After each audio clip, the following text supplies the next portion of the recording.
मेरे कक्षा 10 के प्यारे छात्रों, आज आप लोगों को श्रीधराचार्य सूत्र, जिसे द्विघाती सूत्र भी कहते हैं, इसके बारे में हम विस्तार से बताएंगे।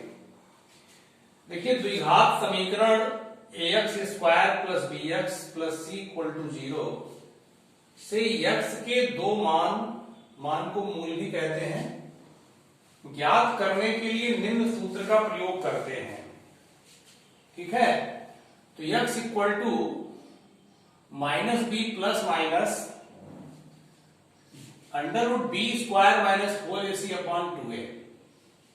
ठीक है, तो यहां बी स्क्वायर माइनस 4ac को विविक्तकर कहते हैं, इंग्लिश में कहते हैं डिस्क्रिमिनेंट, क्योंकि ये बहुत महत्वपूर्ण पद है। बी स्क्वायर माइनस 4ac के मान की सहायता से हम लोग द्विघात समीकरण के मूलों के बारे में पता लगाएंगे कि उसके मूल कैसे हैं, वास्तविक हैं कि काल्पनिक हैं, समान है कि असमान है, उसके जो मूल है परिमेय है कि अपरिमेय है, ये पता लगाएंगे हम लोग बी स्क्वायर माइनस 4ac की सहायता से। इसलिए इसको कहते हैं विविक्तकर, डिस्क्रिमिनेंट। तो आप पहले थोड़ा वास्तविक और काल्पनिक संख्या के बारे में जान लीजिए। देखिए, वास्तविक संख्या उसे कहते हैं जिसका वर्ग करने पर धनात्मक आए। जैसे मान लीजिए -2 है, कोई पूछे ये वास्तविक है काल्पनिक, आप कह दिए वास्तविक संख्या है, क्योंकि इसका जब वर्ग करेंगे आप तो प्लस हो रहा है, प्लस आया ना। कोई कहे बताइए -2 ये वास्तविक है काल्पनिक, आप कह दीजिए वास्तविक है, क्योंकि इसका जब वर्ग करेंगे आप तो क्या आएगा, माइनस का वर्ग प्लस अंडर रूट 2 का वर्ग, ये प्लस आया। तो जितनी भी संख्याएं हैं अगर उनका वर्ग करने पर प्लस आता है तो समझ लीजिए वो दी गई संख्या वास्तविक है। काल्पनिक संख्या केवल एक प्रकार की संख्या होती है, उसको आप जान लीजिए। जैसे अंडर रूट माइनस में, अंडर रूट में माइनस हो, अंडर रूट करड़ी में माइनस लगा दिया जाए, चाहे 1 लिखिए चाहे 2 लिखिए चाहे कोई भी संख्या लिख दीजिए, ये काल्पनिक संख्या है, क्योंकि अब इसका वर्ग करेंगे आप, अभी इसका वर्ग करिए आप तो आपको -1 मिलेगा, धन नहीं मिल रहा, माइनस मिल रहा है। तो ये संख्या जो अंदर वाली है वो क्या है, काल्पनिक है। तो करड़ी के अंदर कोई भी संख्या लिख दिया जाए माइनस के रूप में तो ये कैसी संख्या है, काल्पनिक संख्या है। चाहे आप 3 लिखिए चाहे 3/2 लिखिए, करड़ी में अंदर माइनस आ गया, पूरी राशि माइनस आ गई तो वास्तविक नहीं है, वो काल्पनिक है। केवल इस प्रकार की संख्या काल्पनिक है, बाकी जितनी संख्याएं होती हैं दशमलव में, भिन्न में, करड़ी में, है फ्रैक्शन में, है ना, सारी संख्याएं वास्तविक होती हैं। तो वास्तविक और काल्पनिक में आप भेद जान गए।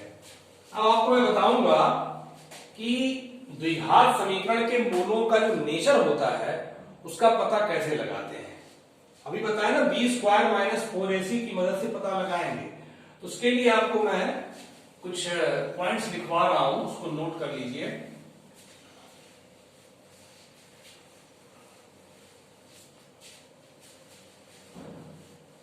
देखिए,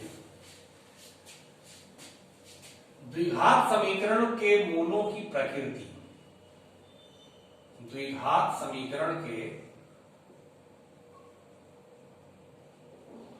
समीकरण ax square plus bx plus c equal to 0 के मूलों की प्रकृति,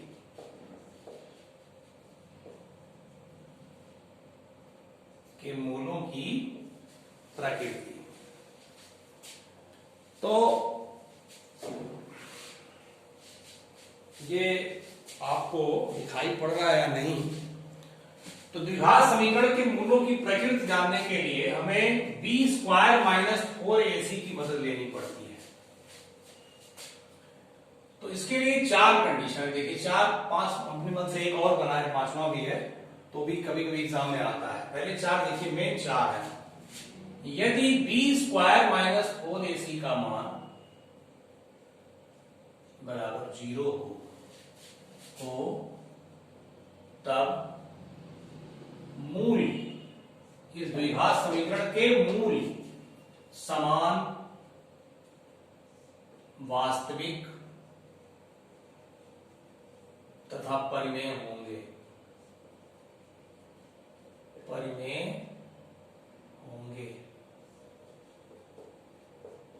इंग्लिश में सुन लीजिए, इसके जो रूट हैं वो इक्वल होंगे, रियल होंगे और रेशनल होंगे। सेकेंड, यदि b स्क्वायर माइनस 4ac का मान 0 से बड़ा आ जाए, मतलब धनात्मक, 0 से बड़ा का मतलब क्या होता है, धनात्मक आ जाए। धनात्मक में भी दो प्रकार का धनात्मक होता है, एक पूर्ण वर्ग, एक पूर्ण वर्ग नहीं। पूर्ण वर्ग में ऐसे 1 हुआ, 1 किसका वर्ग है, 1 का वर्ग, 4 हुआ 2 का वर्ग है, 9 3 का वर्ग है, 16 4 का वर्ग है। धनात्मक भी है और पूर्ण वर्ग भी बन सकता है। ऐसी संख्या आ जाए, माने पूर्ण वर्ग टाइप किया जाए, पूर्ण वर्ग हो तब मूल समान नहीं होंगे, असमान होंगे, वास्तविक तथा परिमेय होंगे। ये बहुत इंपॉर्टेंट है, आगे के चैप्टर में भी काम करेगा, बहुत इंपॉर्टेंट, फर्स्ट ईयर में भी काम करेगा, ये सेकेंड ईयर में भी काम करेगा, 11-12 में जाएंगे पूरा काम करेगा। इसको बहुत ध्यान से समझिएगा और इसको बहुत अच्छे से कॉपी में नोट करिएगा। थर्ड, यदि b स्क्वायर माइनस 4ac का मान धनात्मक हो, लेकिन इस प्रकार का धनात्मक हो कि पूर्ण वर्ग ना बन रहा हो, जैसे 2 3 5 6, पूर्ण वर्ग ना हो। 6 किसका वर्ग, करड़ी लगाना पड़ेगा, 4 तो 2 का वर्ग है ना, 9 3 का वर्ग है, लेकिन 6 किसका वर्ग है, तो 6 पूर्ण वर्ग संख्या नहीं है। तो ऐसी धनात्मक संख्या आ जाए तब मूल जो है असमान तो होगा ही, वास्तविक भी होगा तथा अपरिमेय होगा। एक चीज बदल जाएगा, क्या होगा, अपरिमेय होगा, इरेशनल होगा। ठीक है। चौथा, यदि b स्क्वायर माइनस 4ac का मान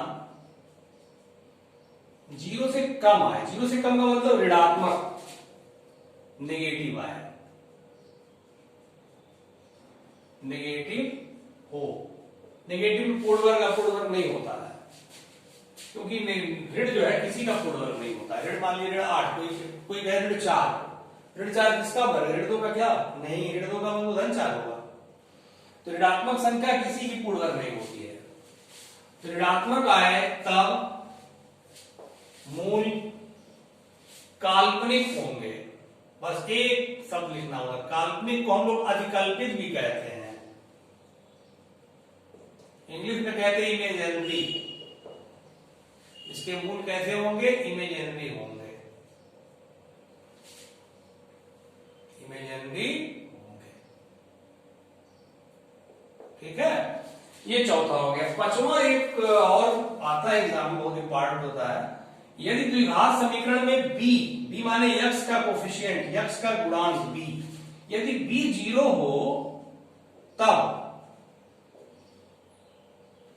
मूल जो है समीकरण में दो मान आते हैं, वो मूल परिमाण में समान होंगे। परिमाण माने मान, मैग्नीट्यूड, उसकी जो वैल्यू है, संख्यात्मक मान, संख्यात्मक मान परिमाण में समान होंगे, समान होंगे, परंतु चिन्ह में विपरीत होंगे, चिन्ह में विपरीत होंगे, अपोजिट चिन्ह के होंगे।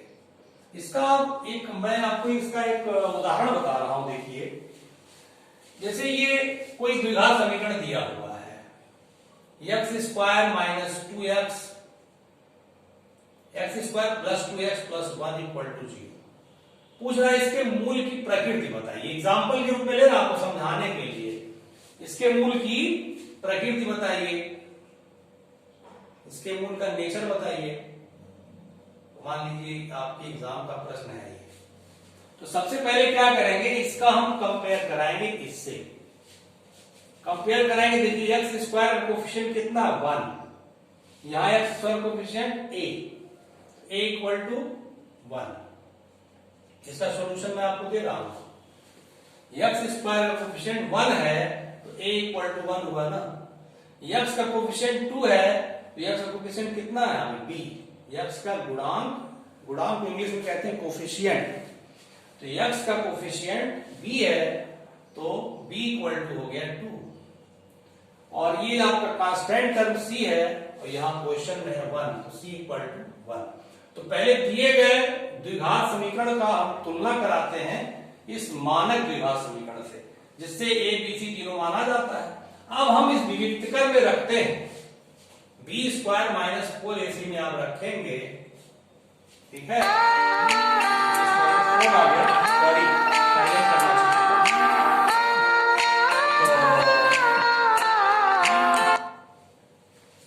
तो बी स्क्वायर माइनस 4ac में जो है आप रखेंगे जब, तो b का मान कितना है 2 का स्क्वायर माइनस 4, a का मान 1, c का मान 1, तो 4 माइनस 4 इक्वल टू 0। तो देखिए b स्क्वायर माइनस 4ac का मान 0 आया ना, 0 आया, इसलिए क्या लिख सकते हैं, इस समीकरण के मूल समान वास्तविक तथा परिमेय होंगे। तो मूलों के बारे में आप आराम से बता देंगे, अतः समीकरण के मूल समान वास्तविक तथा परिमेय होंगे।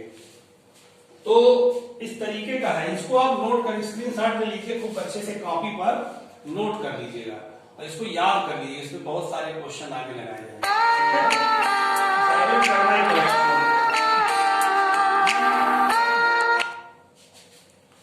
फोन को साइलेंट करना पड़ेगा, बार बार फोन कर रहे हैं ये। तो अब इस पे क्वेश्चन देखिए आप, एक्सरसाइज 4.3 का पहला क्वेश्चन देखिए ध्यान से।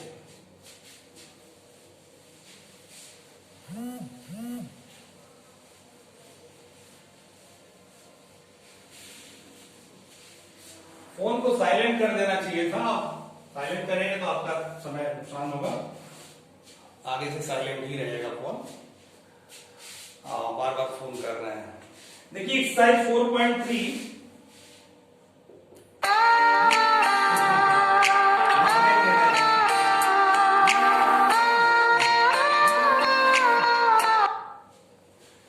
इसका फर्स्ट क्वेश्चन देखिए। देखिए हमने कहा यदि निम्नलिखित द्विघात समीकरणों के मूलों का अस्तित्व हो तो इन्हें पूर्ण वर्ग बनाने की विधि द्वारा ज्ञात कीजिए। First question, 2x square minus 7x plus 3 equal to 0, ये आपका है। तो इसमें कह रहे हैं कि अगर मूलों का अस्तित्व है तो फिर पूर्ण वर्ग बनाने की विधि द्वारा इसको आप,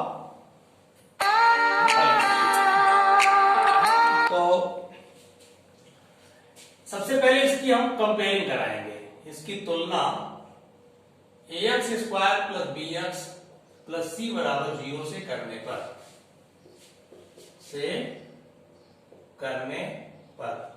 a इक्वल टू 2 हो जाएगा, b इक्वल टू माइनस 7 हो जाएगा, c इक्वल टू 3 हो जाएगा। ठीक है, तो मूल इसमें कह रहा है कि मूलों का अस्तित्व हो तब अब आगे बढ़िए। तो मूलों के अस्तित्व को चेक करने के लिए हम विविक्तकर की मदद लेते हैं। विविक्तकर आपका होता है बी स्क्वायर माइनस 4ac। आप इसका मान रखिए, b का मान, a का मान, c का मान रखिए। b का मान माइनस 7 है, माइनस 4 इंटू 2 फिर इंटू c की वैल्यू 3 है, तो माइनस 7 का स्क्वायर 49, 4 गुना 8 3 24, तो 45 और 4 में से 24 गया 25। तो आप ध्यान दीजिए 25 जो आया वो आपका 0 से कम नहीं है, 0 आ जाए या 0 से बड़ा आ जाए तो इस समीकरण के मूलों का अस्तित्व है।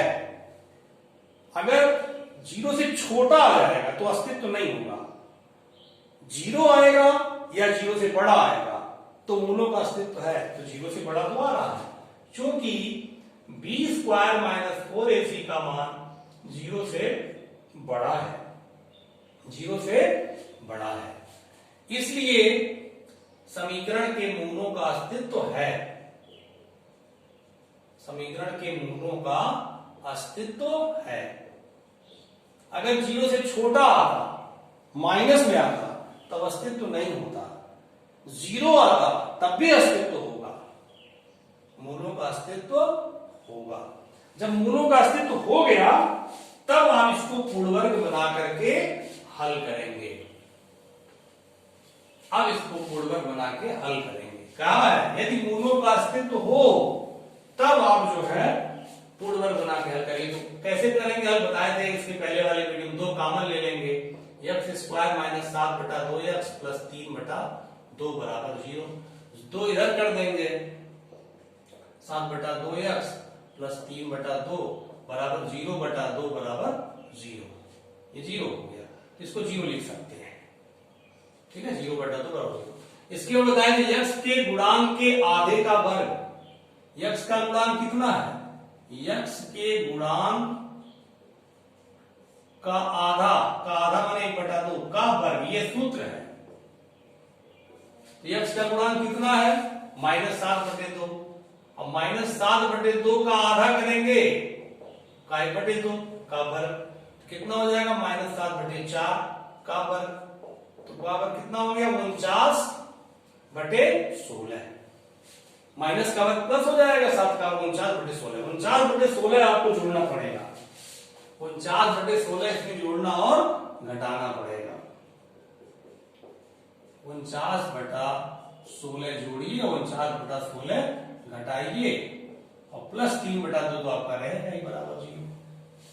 अब इसको आप सॉल्व करेंगे